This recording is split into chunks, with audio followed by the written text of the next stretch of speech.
ভারতেই বোনের সঙ্গে থাকবেন শেখ হাসিনা। আপাতত ভারত ছেড়ে অন্য কোথাও যাবেন না বাংলাদেশের সাবেক প্রধানমন্ত্রী শেখ হাসিনা। শেখ রেহানা পরিবারের সঙ্গে সম্পর্কিত একটি সূত্রপাত থেকে এটি জানায়, আপাতত ভারতেই থাকবেন শেখ হাসিনা।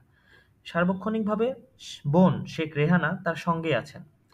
ভারতের বর্তমান সরকারের শীর্ষ পর্যায়ের সঙ্গে যোগাযোগ করতে সক্ষম হয়েছেন বাংলাদেশের সদ্য বিদায়ী প্রধানমন্ত্রী। তার সঙ্গে যোগাযোগ করেছেন দেশে ও বাইরে থাকা নেতাকর্মীরাও। উল্লেখ্য, শেখ হাসিনা যখন ভারতের উদ্দেশ্যে বাংলাদেশ ছাড়েন, তখন গুজব ছড়িয়ে পড়ে যে শেখ হাসিনা যুক্তরাজ্যে আসছেন। কিন্তু শেখ হাসিনা যে ভারতেই থাকছেন তা সেদিন বাংলা খবর পায়।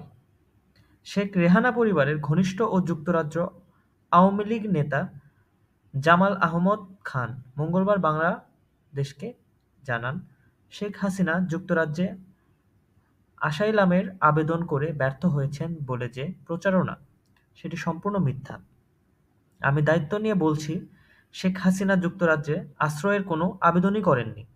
তবে অন্য একটি সূত্র জানিয়েছে, ভারতে শেখ হাসিনার আপাতত থাকার কারণে মানবিক অপরাধে অভিযোগে বাংলাদেশের অন্তর্বর্তী সরকারের কাছে থেকে প্রত্যর্পণ দাবির ঝুঁকি রয়েছে।